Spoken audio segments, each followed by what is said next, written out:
2011-2012 წლებში მე პლატონი ქურდაძე და ჩემი მეგობრები კახეთის რეგიონში ჩავდიოდით ყაჩაღურ თავდასხმებს.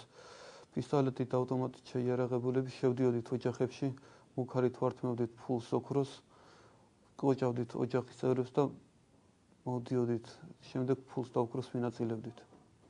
მე ხიმშიაშვილი შაქრო 2011 წლიდან 2012 წლამდე ჩემ მეგობრებთან ერთად ყაჩაღობდი. ერთი ყაჩაღობა თბილისში, 3 კახეთში. შევდიოდით ნიღბებით, ავტომატით, პისტოლეტებით, ხელებს უკუჭამდით და იარაღის მუქარით გამოქონდა ფული და ოქროული, რომელთაც გამოვდიოდი და ფულს ვიყურდით.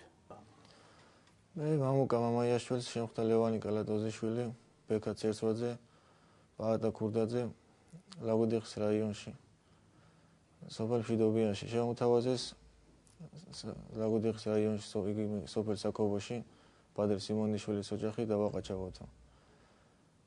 დავთანხმდი, გავყევი მეც, ჰქონდათ ცეცხლსური იარაღი, ავტომატი, პისტოლეტი და ლიმოვკა. მე დამაყენეს ღობის გარეთ, თვითონ შევიდნენ, იყაჩაღეს, გამოვიტანეს ოქრო და ფული, 50 ლარი მოვცის მე და იქიდან დავშევეთ ერთმანეთს. 2011-12 წლებში მე გიორგი ბასილაშვილმა მეგობრებთან ერთად ჩავიდნენ 4 ყაჩაღობა, ერთი თბილისში და 3 კახეთში. ყაჩაღობის დროს შევდიოდით ნიღბებით, ავტომატით და პისტოლეტით, რის შემდეგაც კოჭავდით ოჯახის მეპატრონეებს და ვთხოვდით ფულს და ნივთებს. ნივთებს გამოსვლისას ვიყოფთ თანხას. 2012 წლის თებერვალში მე ავთანდილ ბედენაშვილმა და ჩემმა 4 მეგობარმა გადავწყვიტეთ წავსულიყავით საყაჩაღოთ სოფელ კარდენახში.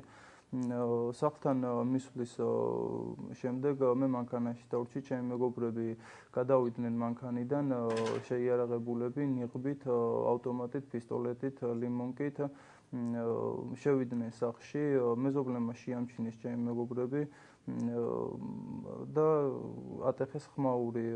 ხმაურის ატეხვის შემდეგ ჩემი მეგობრები გამოიქცნენ სახლიდან, ჩავსხეთ მანქანაში და გავიქეცით.